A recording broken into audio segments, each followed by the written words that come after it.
here's a big question. Hypothetically, what might a pro physique competitor use PED-wise to reach optimal condition? I think most of the guys that I know use more faster ester drugs like propionate, acetate, suspension, things like that.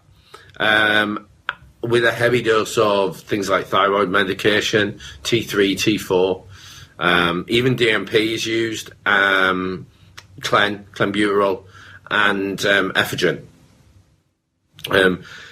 More and more are opting towards either growth hormone or GHRP and GHRH peptides.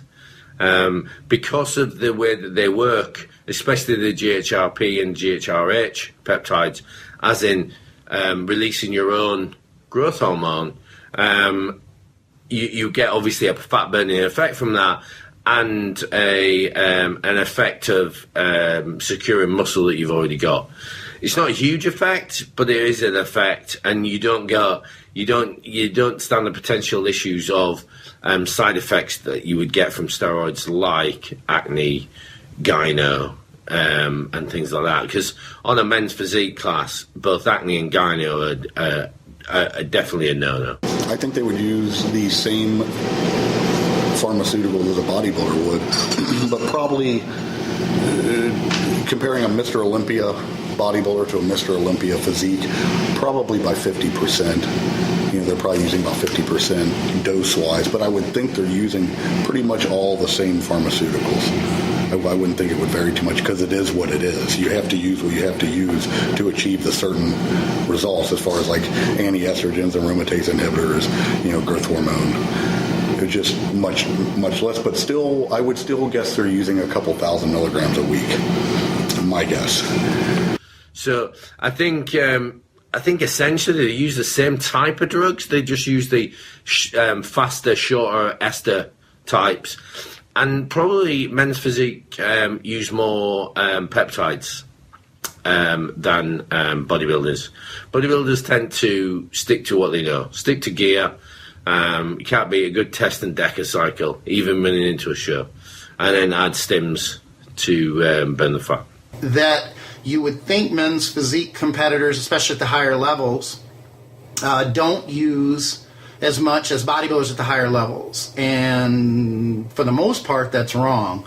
There's quite a bit of use and abuse to the point where I've seen protocols from higher level men's physique competitors, even pros, and their use is just ridiculous. It's off the charts. In fact, some of them have actually blown away protocols that I've seen firsthand from professional bodybuilders. It's quite absurd, a bit egregious, but it is what it is. As far as getting into condition and getting lean, a lot of those compounds are going to be the same whether it's bodybuilding or men's physique. Essentially, it's the same principle. You just have different levels of muscularity. You want to keep your muscle while you get rid of body fat. So the compounds in bodybuilding would be the same compounds that would be used for a prep phase in men's physique. But doses are an individual thing. You'll get great guys using very little but looking awesome, and you'll get guys using loads and looking crap. And to be honest, that doesn't change if you're a bodybuilder or a men's physique. In general, most guys will use far too much and far more than they need to get into the condition for the stage. That doesn't change with men's physique. What do you see as the future of pro bodybuilding and men's physique? The progression of things are, how do you get better? And in this sport, the only way I can ever see people look to getting better is to get bigger, because that's what we're all trying to do, is get bigger. And that's what happens in all these sports. The division, they start a new division. It starts off one way, but how do somebody get better? Like, how does a men's physique get better? He has to get bigger, or the sport just stays the same and it never progresses. So they have to get bigger. I think they've got a real danger of it evolving into a bodybuilding class with long shorts, because next year the guys in the UK will be as big as the guys in the States, and the guys in the States who are big now will get bigger. And if you keep on rewarding that, then that will distort the whole criteria needed for the men's physique. So, yes, I think they led the way. Yes, I think they had an impact on the people in the IFBB who created the class. But I think, like every class in bodybuilding, it will evolve to a point where they've lost that certain look that they wanted to start out with. I see it continuing to get huge, quite frankly. The appeal is huge. If there is any appeal to the mainstream public for any division, male or female, right now in NPC or IFBB, I would say that the appeal is probably in men's physique more than anything else, any of the other divisions.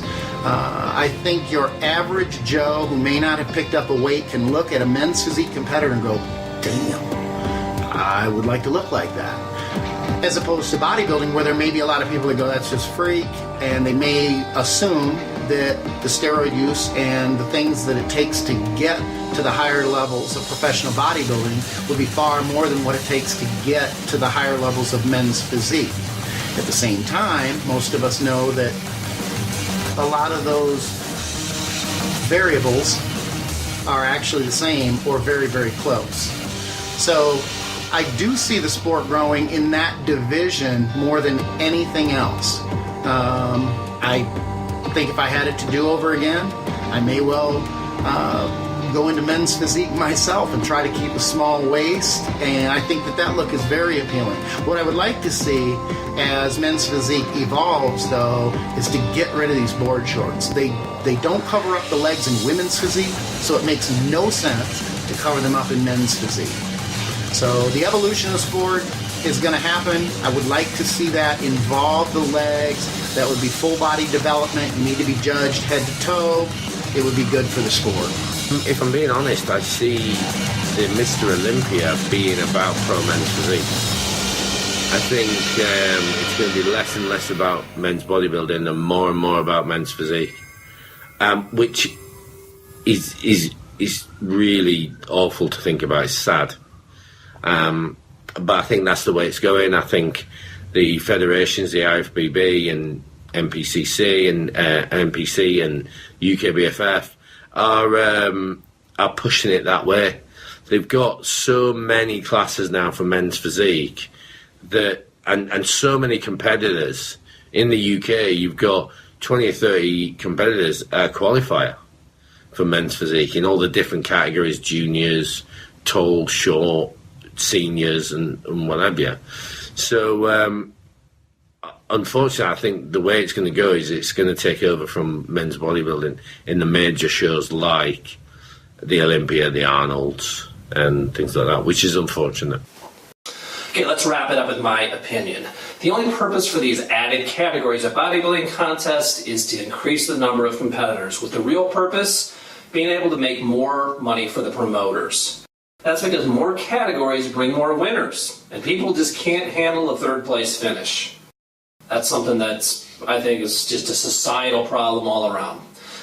There really is no need in classic physique category. That shows that the physique class is just veering into bodybuilders wearing long shorts.